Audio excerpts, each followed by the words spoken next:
أعوذ بالله من الشيطان الرجيم. بسم الله الرحمن الرحيم. يسألونك ماذا ينفقون قل ما أنفقتم من خير فللوالدين والأقربين واليتامى والمساكين وابن السبيل وما تفعلوا من خير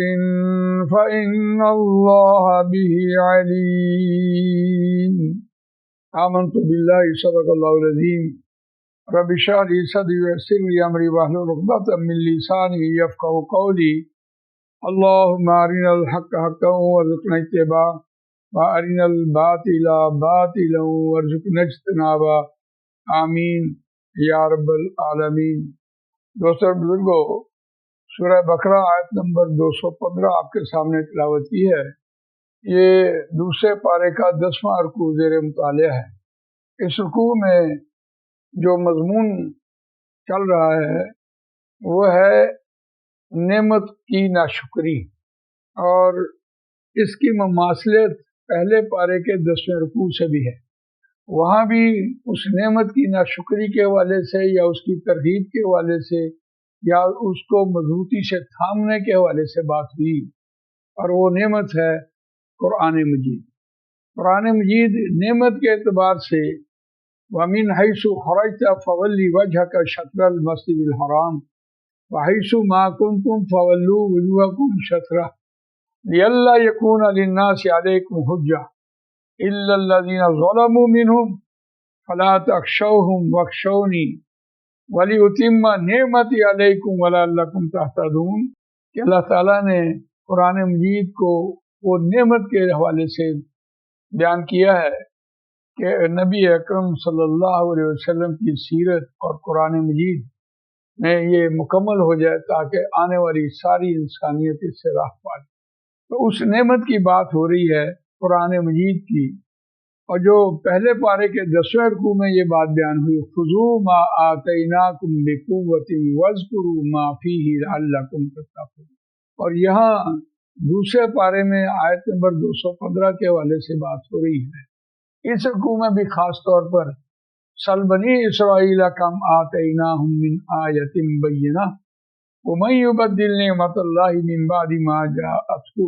فَإِنَّ اللَّهَ شَدِيدُ الْعِقَابِ۔ یہاں بنی اسرائیل نے جو نعمت کی ناشکری کی اور اس کو جو عذاب آیا، اسی حوالے سے قرآن مجید اس طرف امت مسلمہ کی توجہ دلانا چاہتا ہے کہ دیکھو یہ قرآن مجید ہے، اس کے اوپر پوری طرح سے تمہاری توجہ ہونی چاہیے، اس پر ایمان لانا، اسے پڑھنا، اسے سمجھنا، اس پر عمل کرنا، اس کو دوسروں تک پہنچانا، یہ تمہاری ذمہ داری ہے اور یہ فرض منصبی ہے۔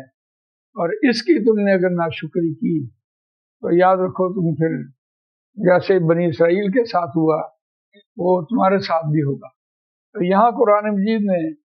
اس حوالے سے اس رکوع میں خاص طور پر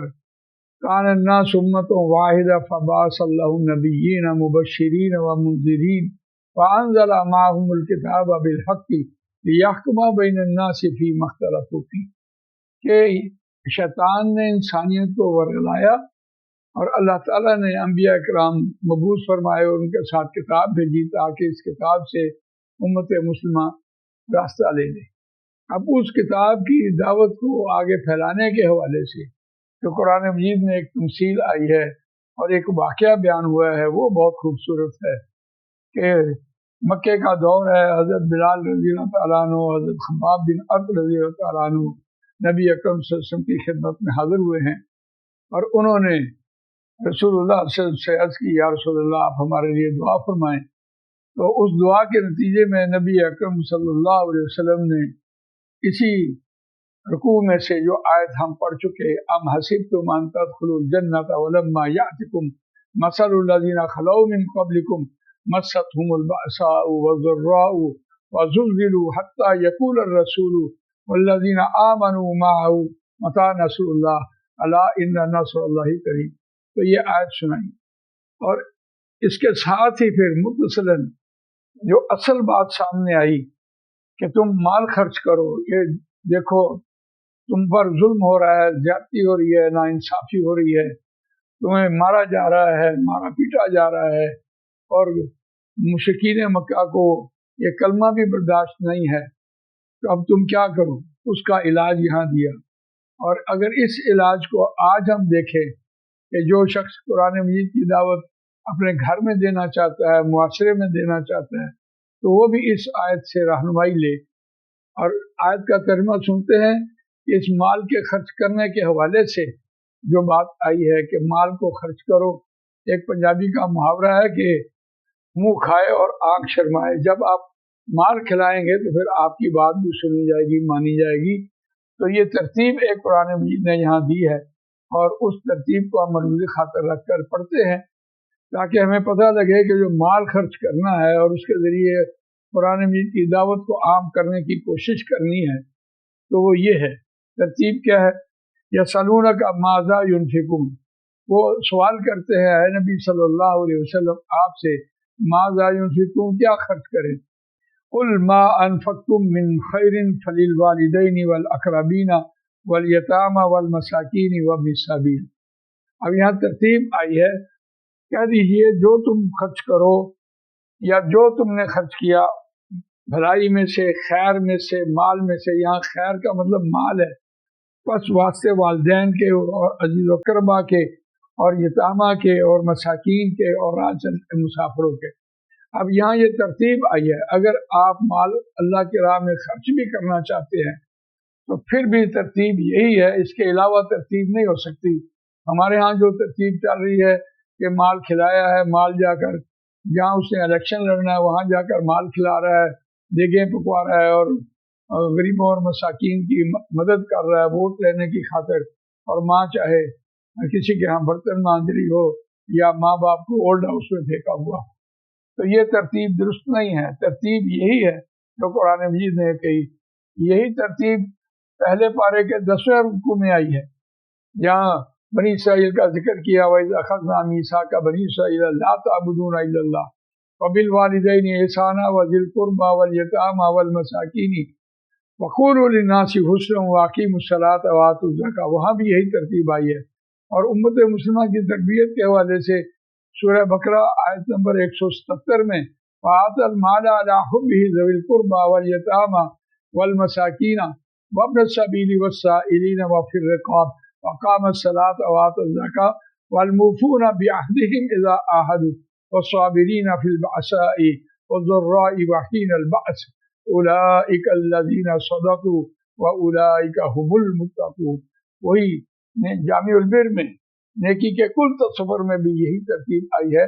کہ مال کو خرچ کرنا ہے تو والدین کے لیے، پھر عزیز و اقربا کے لیے، پھر یتامہ کے لیے، پھر مساکین کے لیے، اور وہ اپنی سبیل اور راہ چلتے مسافروں کے لیے۔ اور مساکین وہ لوگ جو ہاتھ نہیں پھیلاتے لیکن ان کا رہن سہن دیکھا جا سکتا ہے کہ وہ اپنے گھروں میں کیسے رہتے ہیں، ان کے بچے جو ہیں وہ اسکولوں میں نہیں جا رہے، اور ان کے ہاں پہننے کے لیے نہیں ہے، ان کے ہاں بجلی کا بل نہیں ہے، ان کا ہاں کرایہ نہیں ہے، تو اس اعتبار سے لیکن وہ سوال نہیں کرتے، ان کو مساکین کہتے ہیں۔ جو لوگ سوالی ہوتے ہیں ان کو سوالی کہا گیا ہے، سائل سوال کرنے والے، لیکن یہاں وابن السبیل کے حوالے سے بات آئی ہے کہ جو لوگ دین کا کام کرتے ہوئے راہ چلتے ہوئے مسافر ہیں، ہاں ویسے نہ بھی دین کا کام کر رہے ہوں لیکن مسافر ہے، راہ چلتے مسافر، ان کے پاس خرچہ جیب کٹ گئی ہے یا خرچ کہیں زیادہ ہو گیا ہے، پیسے نہیں ہیں، اب وہ کوئی چیز ضمانت رکھ کے آپ سے کوئی پیسے لے سکتا ہے، تو یہ ان کے اوپر بھی خرچ کرنا بتایا گیا ہے۔ وَمَا تَفْعَلُوا مِنْ خَيْرٍ، اور جو بھی تم خرچ کرو من خیرن، اور یہاں جو ما ہے ما شرطیہ ہے، کیونکہ اس نے نون رابی تفعلون کا گرایا ہے، ما شرطیہ بھی آ جاتا ہے اور اس کا جواب شرط بھی آتا ہے۔ وما تفعلوا من خیر، اور جو تم خرچ کرو مال میں سے، فإن اللہ بہ علیم، پس بے شک اللہ، فا یہاں جواب شرط کے طور پر آیا، پس بے شک اللہ اسے جاننے والا ہے۔ تو اللہ تعالیٰ مجھے آپ کو قرآن مجید پڑھنے، سمجھنے، اس پر عمل کرنے، اس کو دوسروں تک پہنچانے کی